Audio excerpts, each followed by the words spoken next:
요한복음 4장 43절부터 54절까지의 말씀. 요한복음 4장 43절부터 54절까지의 말씀, 저와 여러분들이 한 절씩 교독하실 때에 제가 먼저 43절 읽겠습니다. 이틀이 지나매 예수께서 거기를 떠나 갈릴리로 가시며 친히 증언하시기를 선지자가 고향에서는 높임을 받지 못한다 하시고 갈릴리에 이르심에 갈릴리인들이 그를 영접하니 이는 자기들도 명절에 갔다가 예수께서 명절 중 예루살렘에서 하신 모든 일을 보았음이더라. 예수께서 다시 갈릴리 가나에 이르시니 전에 물로 포도주를 만드신 곳이라. 왕의 신하가 있어 그의 아들이 가버나움에서 병들었더니 그가 예수께서 유대로부터 갈릴리로 오셨다는 것을 듣고 가서 청하되 내려오셔서 내 아들의 병을 고쳐주소서 하니 그가 거의 죽게 되었음이라. 예수께서 이르시되 너희는 표적과 기사를 보지 못하면 도무지 믿지 아니하리라. 신하가 이르되 주여 내 아이가 죽기 전에 내려오소서. 예수께서 이르시되 가라 내 아들이 살아있다 하시니 그 사람이 예수께서 하신 말씀을 믿고 가더니 내려가는 길에서 그 종들이 오다가 만나서 아이가 살아있다 하거늘 그 낫기 시작한 때를 물은즉 어제 7시에 열기가 떨어졌나이다 하는지라. 그의 아버지가 예수께서 내 아들이 살아있다 말씀하신 그 때인 줄 알고 자기와 그 온 집안이 다 믿으니라. 이것은 예수께서 유대에서 갈릴리로 오신 후에 행하신 두 번째 표적이니라. 아멘. 휴일 잘 보내셨습니까? 오늘이 추수감사절 연휴의 마지막 날입니다. 조국을 떠나서 미국에 살고 있는 우리들은요, 한번 큰 떠남이 있었지요. 떠남은요 항상 그리움을 남깁니다. 좋았던 기억도 또 싫었던 기억도요, 시간이 지나고 나면 그리움이라는 그런 이름으로 모두 만나게 됩니다. 아마 우리가 함께 신앙생활하는 오늘 이 시간들도 앞으로 그렇게 될 겁니다. 지금 이렇게 서로 얽히고 설키고 살지만 시간이 많이 지나고 나면요 모두 그리움이라는 이름으로 다 우리 기억 속에서 만나게 될 겁니다. 만약에 모든 사람이 그 먼 미래에 그리움 속에서 다시 다 만날 것을 안다면 오늘의 삶 속에서 우리가 이렇게 서로 등 마주대하면서 살아가지 않게 될 것입니다. 만약 우리 성도들이 그리 멀지 않은 미래에 저 천국에서 다시 만날 것이 너무도 확실하다면 오늘의 삶 속에서 일어나는 일 가운데 참 의미를 찾을 것이요, 또 우리는 조금 더 사랑하며 살게 될 것입니다. 오늘 우리는 예수님의 두 번째 표적을 살필 것인데요, 우리는 표적이 가리키고 또 가르치는 것을 보고 만나기 원합니다. 예수님의 이 두 번째 표적을 살피면서요, 우리들의 삶 속의 의미가 무엇일까, 또 의미를 찾은 이후에 우리는 또 어떻게 그것을 누리며 살아갈 수 있을까 발견하는 시간 되기를 축복합니다. 표적은요 영어로 사인입니다. 사인은요 안내판, 이정표 할 때도 그렇게 쓰여요. 특별히 우리는 이것들을 보고 우리가 어느 방향으로 가야 될지를 발견하게 되지요. 그런데 말이죠, 잘 읽어야 됩니다. 옛날에는 아주 고급 자동차에만 내비게이션이라는 것이 달려 있어서요, 그걸 보고 갈 수 있었어요. 근데 요즘도 차에 내비게이션을 넣으려면요 비싼 옵션을 넣어야 되더라고요. 요즘에는 휴대전화가 워낙 좋아져서 내비게이션이 잘 안 팔린다고 그래요. 휴대전화만 가지면 잘 가르쳐 주니까요. 얼마나 좋으냐면요, 차가 너무 막히면요 저쪽으로 돌아가라고 돌아가는 길까지도 가르쳐 줘요. 그런데 처음 이 휴대전화로 내비게이션을 켜고 운전하는 게요 생각보다 쉽지 않습니다. 시간이 좀 걸려요. 그런데 익숙해지면요 마치 초행길도 잘 아는 것처럼 잘 찾아갈 수가 있어요. 예수님께서 보여주신 모든 표적들이 바로 이런 것들입니다. 그 표적들과 그 의미가 다 함께 모여 있는 것, 그것이 바로 하나님의 말씀이에요. 앞으로 우리 인생이 나아가야 될 방향과 삶의 원리를 가르쳐 주는 거란 말이지요. 그런데 처음에 이 삶의 원리와 방향을 마주대하면요 조금 낯설기도 하고 좀 어렵기도 합니다. 예수 믿으면 꼭 이렇게 살아야 하나? 고민이 되기도 하지요. 그런데 성경은요, 이미 분명한 우리들의 삶의 목표 지점을 보여주고 있어요. 그럼에도 불구하고 우리가 하루하루 살아가면서 어느 방향으로 가야 될지 잘 모를 때가 참 많아요. 삶의 갈림길에 딱 섰을 때 어느 것이 가장 좋은 길인가 잘 모를 때가 많지요. 그럴 때마다 우리가 확인해야 될 것이 바로 하나님의 말씀입니다. 하나님의 말씀은요, 우리들의 모든 생활의 원리와 방향을 이미 제시해주고 있습니다. 그때 말씀을 확인할 때 우리는 분명한 그 목표와 방향을 확인할 수 있습니다. 우리 성경 한 구절을 더 찾아서 읽어보겠습니다. 빌립보서 3장 10절부터 14절까지의 말씀입니다. 신약성경 빌립보서 3장 10절부터 14절까지의 말씀입니다. 저와 여러분들이 한 절씩 교독하겠습니다. 내가 그리스도와 그 부활의 권능과 그 고난에 참여함을 알고자 하여 그의 죽으심을 본받아 어떻게 해서든지 죽은 자 가운데서 부활에 이르려 하노니 내가 이미 얻었다 함도 아니요 온전히 이루었다 함도 아니라 오직 내가 그리스도 예수께 잡힌 바 된 그것을 잡으려고 달려가노니 형제들아 나는 아직 내가 잡은 줄로 여기지 아니하고 오직 한 일 즉 뒤에 있는 것은 잊어버리고 앞에 있는 것을 잡으려고 같이 읽습니다. 표대를 향하여 그리스도 예수 안에서 하나님이 위에서 부르신 부름의 상을 위하여 달려가노라. 아멘. 우리들의 목표가 분명하지요. 목표를 다른 말로 여기서 표대라고 부르고 있습니다. 표대가 분명히 있다고요. 이 말씀을 잘 살펴보면 그 표대는 어디에 있습니까? 하나님께서 저 하늘 위에서 우리를 부르신 바로 그곳에 우리들의 표대가 있어요. 그 표대가 있는 곳에는 무엇이 있냐면 우리들이 부름을 받은 것에 대한 그 합당함, 하나님께서 그 부르신 것에 대한 합당한 상급이 있습니다. 다시요, 표대는 하나님께서 우리를 부르신 그 하늘에 있습니다. 그리고 우리들의 상급은 그 표대가 있는 하늘에 있습니다. 우리는 지금 그곳을 향해 달려가는 거예요.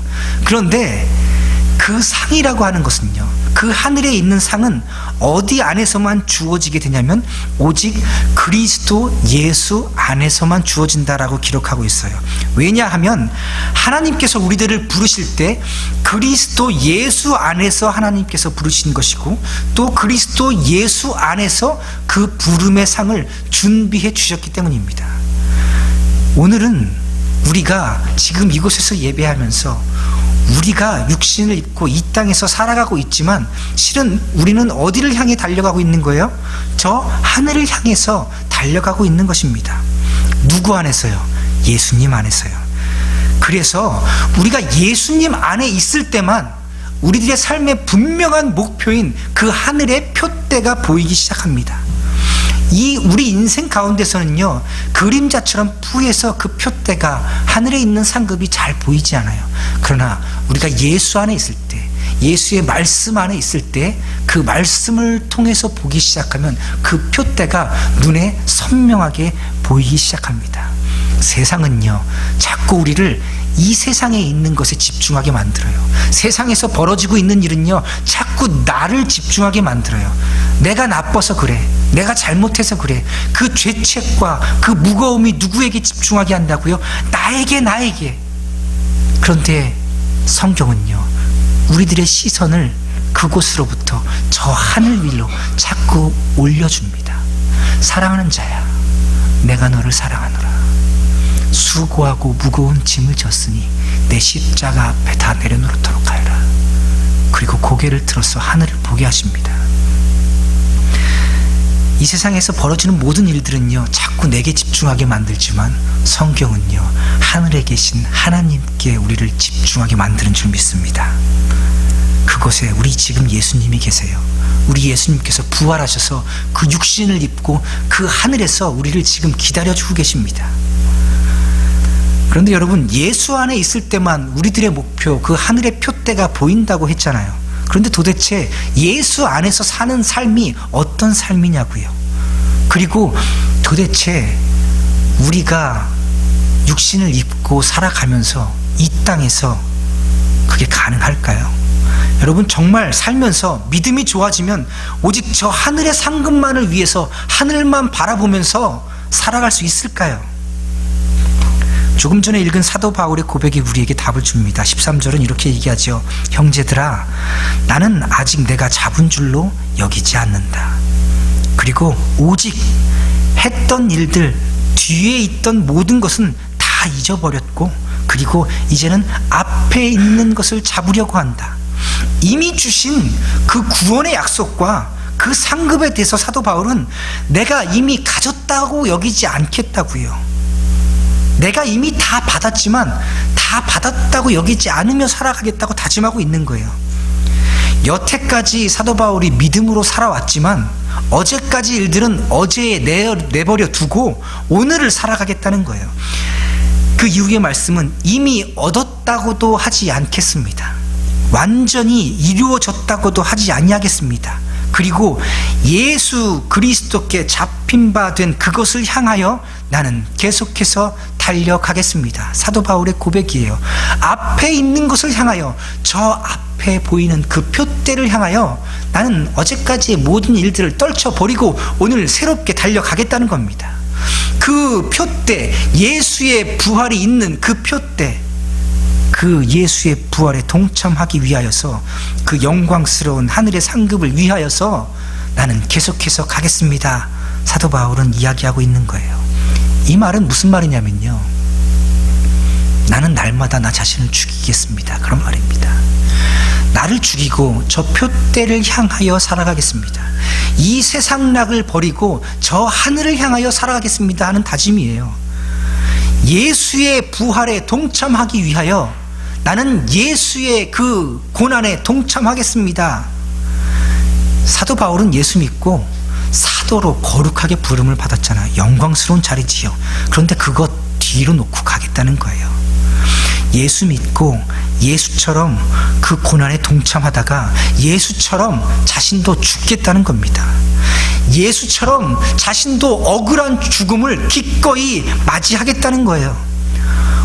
오른쪽 뺨을 때리면 왼쪽 뺨도 내주겠다는 다짐입니다. 내가 손해보겠다는 다짐이에요. 내가 먼저 미안하다, 잘못했다 그렇게 말하겠다는 거예요. 심지어 잘못하지도 않았는데 매를 기꺼이 맞겠다는 겁니다. 사도 바울이 그랬어요. 그때 당시에 매를 40대 때려서 죽이도록 하여라 하는 형벌이 있었습니다. 그래서 죽지 않게 40대에서 한 대만 빼고 거반 죽게 때리는 벌이 있었는데, 사도 바울은 그렇게 죽기 전까지 매를 5번이나 연거푸 맞았습니다. 억울한 일이었죠. 그런데 그것으로 인해서 예수 그리스도 믿는 것을 사도 바울은 포기하지 않았습니다. 사도 바울은 감옥에 있으면서 지금 이 빌립보 성도들에게 당당하게 편지할 수 있었던 겁니다. 억울한 모습이고 감옥에 갇힌 부끄러운 모습이지만 세상 사람들은 예수 믿고 네 형편을 봐라, 도대체 뭐가 낮아졌니? 네가 가졌던 그 모든 영화를 다 버리고 너는 지금 그 감옥에 있지 않느냐? 너의 형편을 보도록 하여라. 이전보다 나아진 것이 무엇이 있느냐? 손가락질 하였지만 사도 바울은 아무것도 부끄럽지 않았습니다. 그는 그 인생의 길에서 예수 그리스도를 만났기 때문입니다. 여러분, 우리도 저 표대를 향하여 나아가고 있는 중입니다. 저 높은 곳에서 깃발을 딱 꽂으시고 우리더러 오라 하시는 분이 계세요. 그분이 우리 예수님이십니다. 여러분, 내가 죽어야 그분이 삽니다. 내 안에 사느니 예수 그리스도니 나의 죽음도 유익함이라. 내가 죽음으로 그분이 살아나시니 나의 죽음이 오히려 유익이 되는 줄 믿습니다. 예수쟁이들은요, 입으로 말하지 않습니다. 삶으로 말합니다. 결국 그렇게 될 거예요. 그렇게 될 걸 너무도 확실한데 우리가 살아가면서 보니까요, 얼마나 많이 어디로 가야 될지도 모르겠고 어떻게 살아야 할지도 모르겠고 또 지금 당하고 있는 이 문제를 내가 어떻게 해결해야 될지 도무지 모를 때가 얼마나 많은지 몰라요. 우리 애들 어느 대학 보내야 됩니까? 사업하고 있는데 다음 사업을 해야 될 것 같기도 하고 또 어떻게 해야 될까요? 이 깨진 관계는 도대체 어떻게 풀어야 할까요? 모르는 것 투성입니다. 우리만 그럴까요? 성경의 위대한 인물들도 다 그랬습니다. 아브라함은 갈 바를 알지 못하고 떠났습니다. 그러나 약속의 땅을 향해 그는 떠났습니다. 모세는요, 너무도 두려워서 하나님께 애원했습니다. 그러나 하나님의 말씀대로 그는 다시 애굽으로 들어갔습니다. 우리가 예수 안에 있을 때, 우리가 말씀이 육신이 되신 그 예수 안에 있을 때, 그 말씀 안에 머물 때 우리가 갈 바를 알지 못해도 너무 두려워도 우리는 할 수 없으되 그분께서 우리로 하여금 하게 만드실 줄 믿습니다. 왜냐하면요, 우리 하나님께서 이미 아들 예수를 죽고 다시 살게 하셔서 가장 영화로운 하나님의 보좌 위에 두셨으며 모든 성도들의 첫 열매로 그것에 두셨으며 우리를 그 하나님의 양자 삼아주시고 그 하나님의 아들이 계신 그곳에 우리도 똑같이 두시겠다고 약속해 주셨기 때문입니다. 아무리 보아도 우리는 예수처럼 예수의 십자가를 질 수 없는 인생인데 하나님께서는 예수 그리스도를 그곳에 두시고 우리도 그렇게 할 수 있다고 선언해 주신 겁니다. 여러분, 예수의 부활이 우리의 부활인 줄 믿습니다.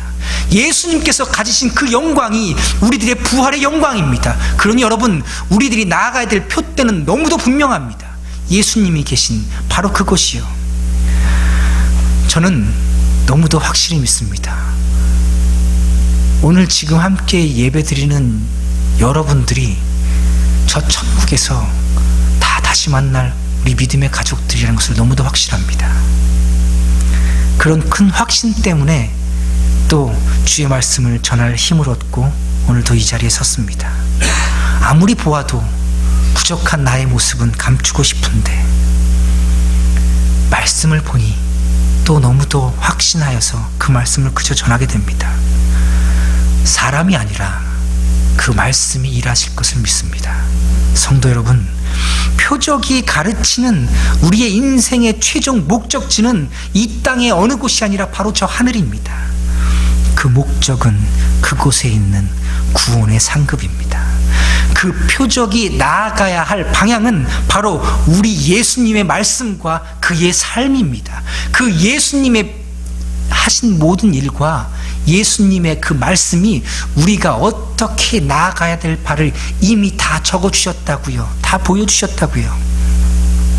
그런데 여러분, 우리가 표적, 사인, 그 이정표가 어디 서 있는지 한번 확인해 보자고요. 이정표가 서 있는 곳에는 반드시 뭐가 있죠? 갈림길이 있어요. 또 어느 곳에 있냐면요, 한참을 달려도 계속 가야 할 때 이정표가 있습니다. 그런데 우리 자꾸 잊어요. 우리가 어디를 향해 가야 되는지, 또 얼만큼 왔고 또 어디를 향해 얼만큼 가야 되는지 자꾸 잊어요. 매일매일의 삶 속에서, 매일매일 만나는 사람들 속에서 우리가 지금 어디로 가고 있고 또 얼만큼 왔는지 자꾸 잊어요. 잊는 것의 가장 큰 착각은요, 마치 우리 인생에 있어서 내일이라는 시간이 보장되었다고 생각하는 거예요. 내일이라는 시간이 반드시 올 것이기에 내일의 고민을 막 끌어다가 이 밤에 합니다. 그것만 해요? 아니요. 내일이라는 시간이 확실히 있을 것 같기에 어제의 고민들까지도 막 끌어다가 한꺼번에 고민을 해요. 마치 오늘 내가 내일 다가올 고민들과 과거에 어쩔 수 없는 고민들까지 다 끌어당겨도 내가 견디고 살아낼 수 있을 것 같은 착각 때문에 우리가 그 고민들을 가져다가 고민하는 겁니다. 여러분, 해결 가능하고 건설적인 고민들은요, 열에 하나 혹은 둘밖에 되지 않는다고 해요.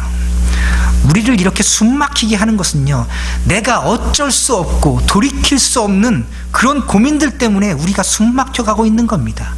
그래서 표적을 주신 거예요. 그래서 예수님이 말씀 하나로 천지를 창조하신 그 예수님이 직접 눈에 보이는 표적을 주신 겁니다.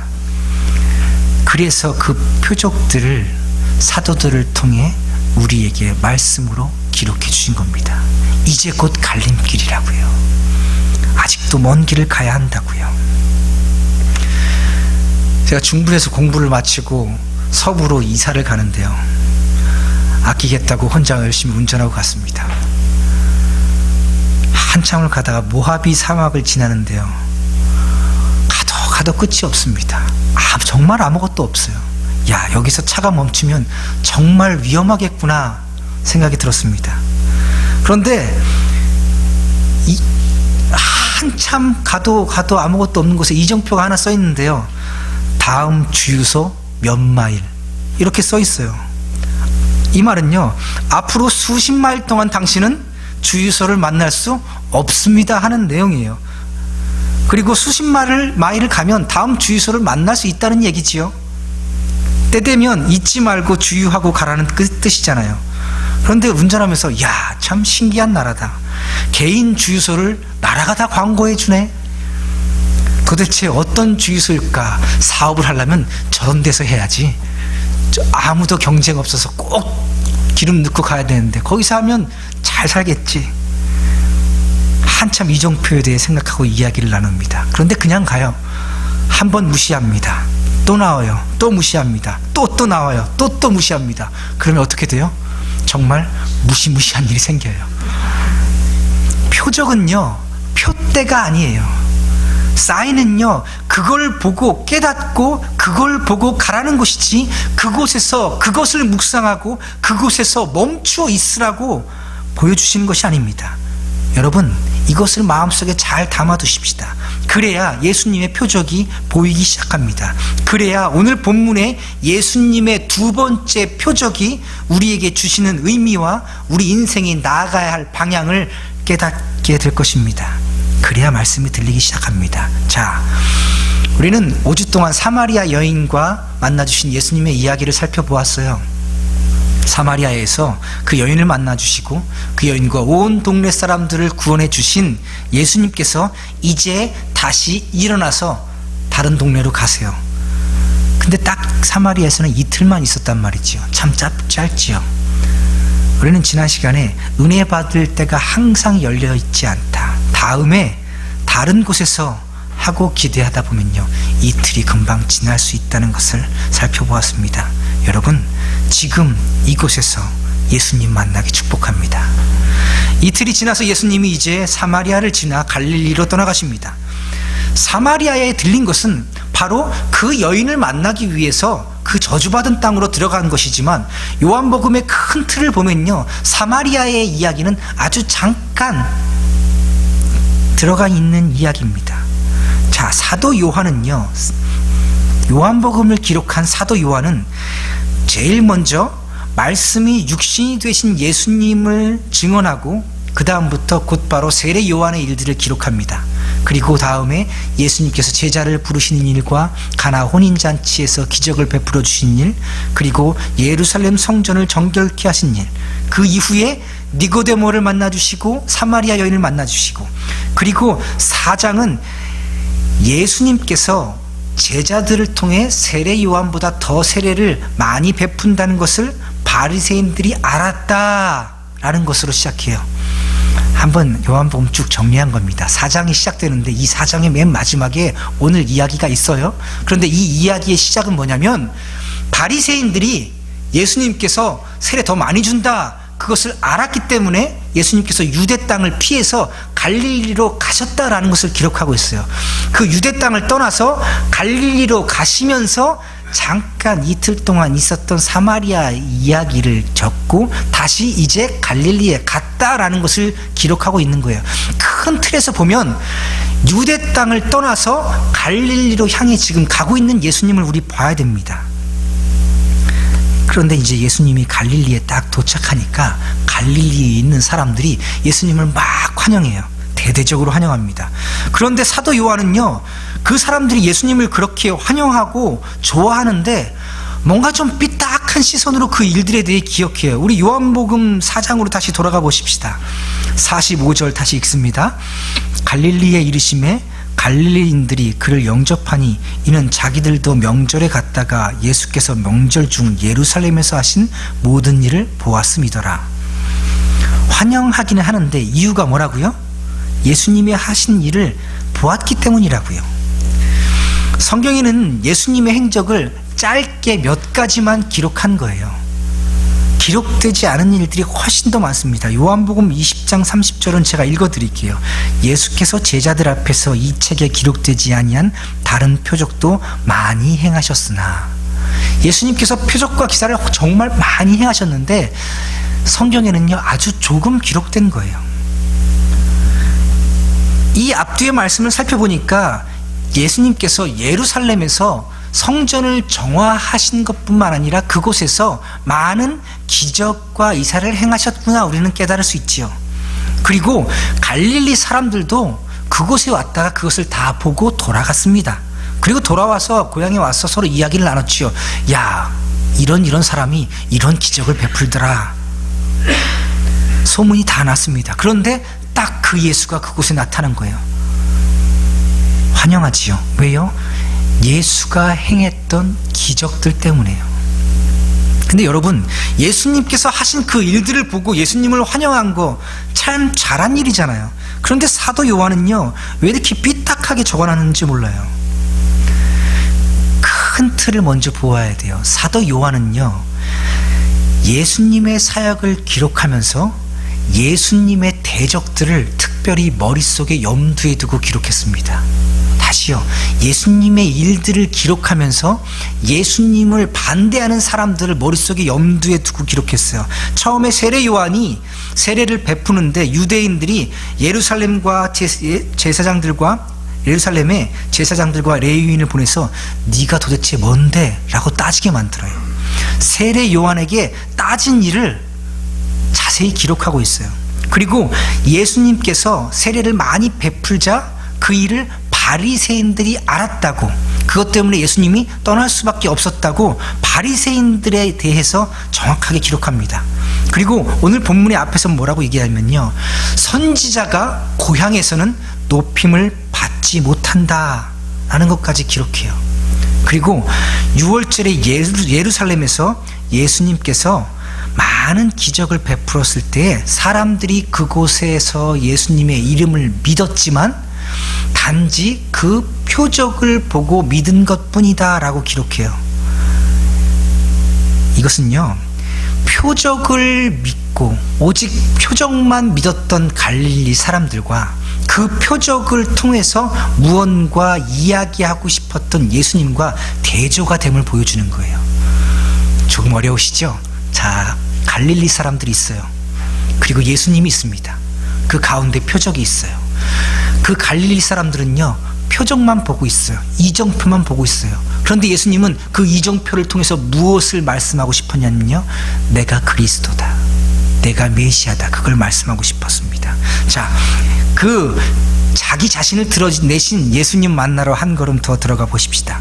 예수님께서 이제 유대 땅을 떠나서 가나라는 곳에 도착합니다. 갈릴리 가나죠. 그 가나에서 예수님께서 첫 번째 기적을 베푸셨어요. 물을 변해서 뭘로 만드셨어요? 포도주로 만드셨어요.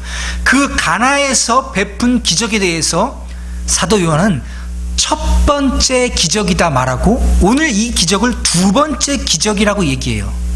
그 사이에 많은 기적이 있었는데 특별히 이방 땅 갈릴리 땅에서 첫 번째 기적, 두 번째 기적 이렇게 순서를 센 것은요, 이 첫 번째 기적과 두 번째 기적이 연관이 있다는 것을 사도 요한은 얘기하고 싶었던 거예요. 오늘 그 두 번째 표적인 내용은 이래요. 예수님이 가나에 도착했어요. 그런데 멀리서 사람이 왔는데 높으신 분이에요. 왕의 신하예요. 성경을 연구하는 사람들이 연구해 봤더니 아마 이 사람은 로마 총독의 신하가 아니라 그 지역적이나 역사적으로 봤을 때 분봉왕 헤롯 왕을 섬기던 그 왕의 신하였다라고 생각합니다. 꽤 높은 분이었어요. 이야기를 살펴보니까 종을 부릴 정도로 꽤나 높은 사람이었단 말이지요. 그런데 지금 그 예수님이 계신 가나라는 곳과 그 사람이 떠나온 가버나움이라는 곳은요 약 20마일 거리입니다. 부지런히 걸어와도 한 10시간 떨어진 곳이에요. 그 높은 사람이 아들이 있는데 병들어 곧 죽게 되었습니다. 그래서 예루살렘으로부터 그 가나라는 곳에 기적을 베푸는 목수의 아들이 왔다는 것을 들었어요. 그리고 그 아들을 살리려고 먼 길 마다하지 않고 부지런히 달려왔습니다. 그리고 부탁해요. 내 아들을 좀 살려주십시오. 같이 좀 내려가 주시지요. 아니 그 소문만 듣고 그 먼 길을 그 높은 양반이 달려왔으면 칭찬받아야 될 일이 아닙니까? 그런데 예수님은 갑자기 그를 나무라세요. 48절에 예수께서 이르시되 너희는 표적과 기사를 보지 못하면 도무지 믿지 않는구나. 예수님은요 그 많은 기적과 표적을 통하여서 보여주고 싶은 것이 있다고 했죠. 내가 그리스도다, 내가 메시아다, 내가 너희를 구원할 천지를 창조한 바로 그 하나님이다. 그런데 사람들은 그리스도를 바란다고 말하지만 그의 이름을 믿는다고는 하지만 그곳에 있는 사람들은 그저 표적과 기사를 믿고 바라는 것뿐이었습니다.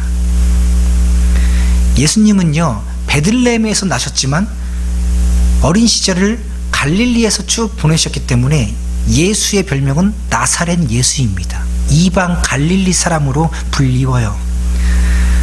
그곳에서 예수가 자라는 것을 다 봤습니다. 가난뱅이 목수의 아들로 그가 어떻게 자라는 것을 다 보았어요. 그런데 그 목수의 아들이 기적을 행하니 그저 신기하기도 하고 뭔가 바라는 것도 있었지만 그들의 마음속에는 그를 그리스도로 인정하지 않았습니다. 존경하지 않았습니다. 왕의 신하가 지금 아들을 고쳐달라고 온 그곳에서 예수님께서는요 거기 모인 모든 사람들과 오늘 우리들에게 일침을 가하고 계신 거예요. 너희는 그저 표적만 믿는구나. 여러분 우리 예수 믿으면요 이런 기대 많이 하죠. 기적적으로 나의 인격이 변하게 되지 않을까. 여러분 자녀들을 보니까요 어쩌면 그렇게 부모를 꼭 닮아가는지 정말 마음 아픈 건요 이것만큼은 안 닮았으면 하는 그런 부분이 있잖아요. 어쩌면 그렇게 꼭 닮아요. 별로 와닿지 않으세요? 저희 어머니가 하시는 말씀, 저 아들은 등 굽은 것까지도 아버지를 꼭 닮았구나. 여러분 안 그러세요? 제 신체에 비밀이 있는데요 2번째 발가락이 엄지발가락보다 더 깁니다. 근데 더 큰 비밀은요 그 발가락이 꼬부라졌어요. 별로 재미없으세요? 그래서요 운동 열심히 하고 나면요 발톱이 항상 빠져요. 어렸을 때부터 맨날 빠져와서 운동하고 나면 발톱은 을에 빠지는구나 생각했어요. 그런데 발톱이 꼬부라져서 그 발끝이 신발에 계속 타니까 원래 그런 거예요. 이게 참 마음 아픈데요. 어느 날 제가 한국에 있을 때 저 아버지 발가락을 봤는데요 아버지 발가락은 저보다 더 꼬부라졌더라고요. 그런데 온 자녀들이 발가락 2번째 발가락 꼬부라진 것까지 다 닮았더라고요. 누구만 안 꼬부라졌을까요? 저희 어머니만 안 꼬부라졌어요. 여러분 예수 믿을 때 뭘 우리 이렇게 기대하냐면요 예수 믿으면서 신앙생활 잘하면 우리 자녀들이 기적적으로 나를 안 닮고 좋은 사람, 괜찮은 사람 될 거 그런 거 기대하지 않습니까? 혹은 내가 예수 믿으면 뭔가 기적적으로 나의 이 가난과 이 어려움이 해결되지 않을까, 뭔가 좀 달라지지 않을까 그런 기대하지 않습니까? 그런데 이런 기대라도 하고 있는 성도는요 좀 신앙이 나아요. 신앙이 오래되고 연륜이 오래된 사람들일수록 이런 기대조차 없는 것을 우리 종종 보지 않습니까? 예배와 말씀에 대한 기대가 없어요. 그저 내 마음 편하게 이지고잉하고 싶습니다. 내 신앙은 내가 알아서 한다. 여러분 성경에 나오는 이런 기적들이요 분명히 은혜 안에 있습니다. 그러나 예수님께서는 이런 기적적인 일들을 통해서 정말 보여주고 싶은 것이 있었어요. 성도들이 나아가야 될 삶의 방향과 방법을 가르쳐 주고 싶으셨어요. 내가 그리스도다. 내가 너희에게 구원을 가져다 줄 메시아다. 나의 성도들아, 나와 함께 십자가에서 죽자구나. 그러면 너희도 나와 함께 이 부활의 영광에 동참하게 될 것이다. 예수님께서는 그걸 주고 싶으셨어요. 사람들은 표적과 기사를 보지 못하면 도무지 믿음이 아니라고 말합니다. 형편이 나아지지 않으면 그게 무슨 하나님이냐고 말합니다. 서로 좋고 좋은 관계로 유지되지 않으면 그게 무슨 교회라고 손가락질합니다. 사람들은 표적을 믿어요. 그러나 예수님께서는 표적을 통해서 그리스도 되신 자신을 우리에게 끊임없이 보여주십니다. 이제 예수님께서 입을 열어 말씀하십니다. 그렇게 나무라시더니 가라, 내 아들이 살아있다. 그 말씀으로요, 예수님 입에서 나온 그 말씀으로 그 왕의 신하의 마음속에 믿음이 들어갑니다. 내려가 달라고 얘기했는데 나무라시더니 가라 하니 그 왕의 신하가 그 말씀을 믿고 그 자리를 떠나 아들에게로 향합니다. 그리고 한참 내려가다가 자신의 종들을 만나요. 여러분, 20마일 되는 거리에 길이 딱 하나였으면 서로 마주할 수 있었겠지만 그 당시에 그들이 서로 만나기란 참 쉽지 않았겠죠. 공간적으로 보면 가장 가능성 높은 것은 그 왕의 신하가 거의 자기 동네에 다 왔을 때쯤이면 만날 수 있었을 거예요.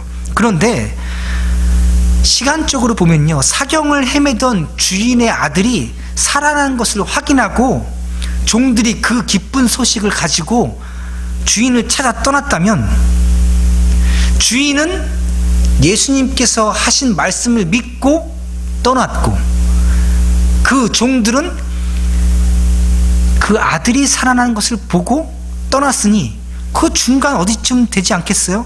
시간적으로 보면 가나에서도 멀리 떨어졌고 가버나움에서도 멀리 떨어진 그런 곳일 가능성이 매우 높습니다. 그러나 여러모로 보았을 때 지금 이 주인과 종들이 만났다는 것은요, 서로 어긋나지 않았다는 것은 대단히 기적적인 일이에요. 그렇게 종들이 주인을 만나자 아주 반갑게 말합니다.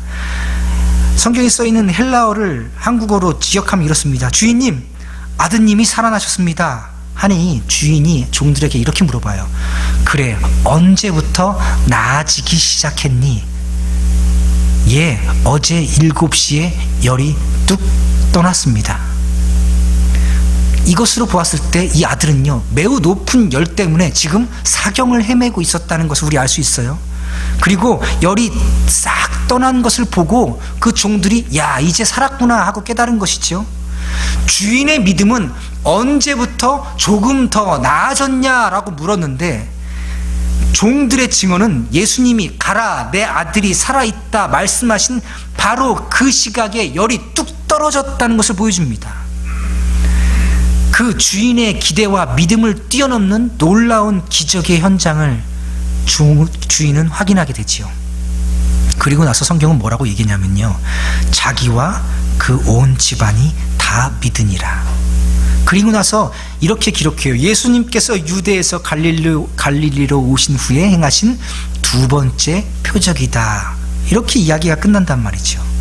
지금 가나에서 물을 포도주로 만드신 곳, 그 첫 번째 표적도 똑같은 가나에서 멀리 떨어진 왕의 신하의 아들을 낫게 하신 그 표적도 똑같이 한 가지를 이야기합니다. 그들이 믿으니라. 이 두 가지 표적들이요, 한 가지 점을 향해 달려가도록 우리를 이끌고 있는 거예요. 그래서 첫 번째 기적, 두 번째 기적 이렇게 얘기해요. 첫 번째 기적과 두 번째 기적을 통해서 무엇을 보기 원하시냐면, 그로 인하여서 그를 믿으니라. 여러분, 표적들이, 모든 성경이 우리에게 말하고 싶은 것은 바로 믿음입니다. 믿고 떠난 왕의 신하였지만 어쩌면 다급하게 찾아왔던 그 길보다 확신에 차서 조금 더 여유롭게 돌아갈 수 있었던 그 길이었겠지만, 결국 그는요, 그 왕의 신하는 믿음에서 믿음으로 자라나게 되었습니다. 예수님의 제자들 한번 보세요. 예수님께서 이미 부르셨습니다. 그럴 때 어땠냐면 생업을 다 버리고 믿음을 가지고 예수님을 따라갔어요. 그런데 물이 변하여 포도주가 된 것을 보고 성경은 뭐라고 얘기하냐면 제자들이 믿으니라. 믿음에서 믿음으로 그들이 자라나게 되었다고요. 또 이 두 번째 기적은요, 예수님의 말을 듣고 그 왕의 신하는 믿고 떠났어요. 그런데 열기가 떠난 그 시간을 확인하고는 믿었다라고 또 기록합니다. 여러분, 이것은 우리가 믿음에서부터 더 큰 믿음으로 자라나게 되는 것을 보여줍니다. 우리들은 인생의 고비고비마다 한 번도 포기하지 않으셨던 그 주님을 발견하게 될 것입니다. 믿음 안에서 보면, 뒤돌아보면 한 번도 우리를 포기하지 않으셨던 그분이 우뚝 서 있음을 보게 될 거예요. 그러면 우리도 믿음으로 자라나게 될 것입니다. 로마서 1장 17절은 이렇게 얘기해요. 복음에는 하나님의 의가 나타나서 믿음에 이르게 하나니 기록된 바 오직 의인은 믿음으로 말미암아 살리라 함과 같으니라. 성도 여러분, 표적은요, 그 사인은요, 표대를 알려주는 것입니다. 표적은 표대를 알려주는 사인입니다. 그 표적은 우리들의 삶의 방향과 목표를 알려주는 사인이에요. 우리를 살리는 그 삶의 방향은, 우리가 가진 표적은 오직 예수를 믿는 그 믿음뿐입니다. 그리고 우리가 믿음의 표적을 보고 달려가야 될 그곳에는 표대가 있는데, 다시요, 우리가 믿음이라는 표적을 가지고 달려가야 될 표대가 있는데, 그 표대에는 이런 글씨가 써 있어요. 유대인의 왕, 바로 예수님의 십자가에 붙여진 명패입니다. 우리는요, 기적, 그 표적을 향해 달려가는 사람들이 아니라 표대를 향하여 달려가는 사람들입니다. 우리는 우리에게 주어진 표적인 믿음을 향해 달려가는 사람들이 아니에요. 우리가 가진 믿음이 우리 신앙의 목표가 아닙니다. 여러분, 더 좋은 믿음을 갖는 것이 우리들의 신앙의 목표가 아니에요. 내가 앞으로 가지게 될 더 나은 믿음, 더 괜찮은 믿음이 우리들의 인생의 표대가 아니란 말입니다. 우리 인생의 표대는 오직 예수 그리스도 한 분뿐인 줄 믿습니다. 우리의 남은 삶이 예수님 바라보고 달려가는 그런 삶이기 원합니다.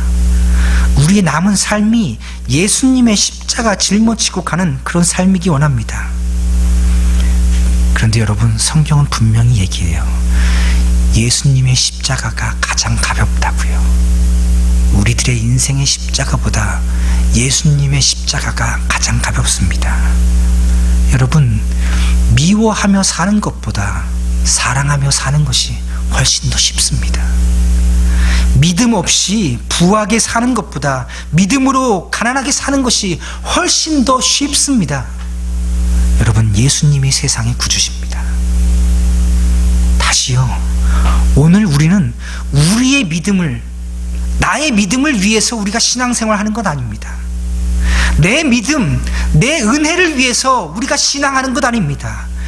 믿음의 주 되신 예수를 위해 우리가 신앙하는 겁니다. 히브리서 12장 2절은 이렇게 얘기합니다.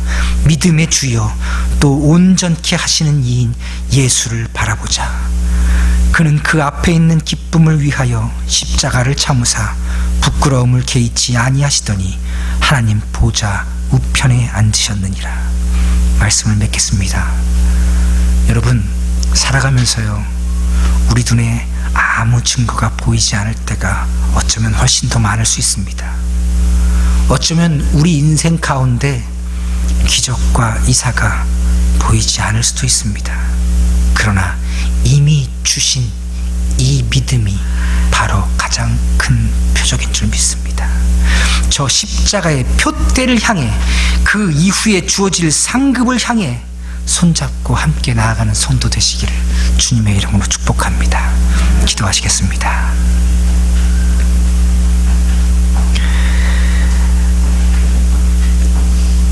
믿음의 주인 되어 주시고 또 우리를 온전하게 하시는 유일하신 예수님만 바라보며 살기 원합니다. 표적을 목표로 삼고 살지 않게 하여 주옵소서. 내가 가진 믿음을 위하여 살지 않게 하시고 믿음의 주인 되신 예수 그리스도만을 위하여 살아가는 성도들 되게 하여 주옵소서. 예수님의 이름으로 기도드립니다. 아멘.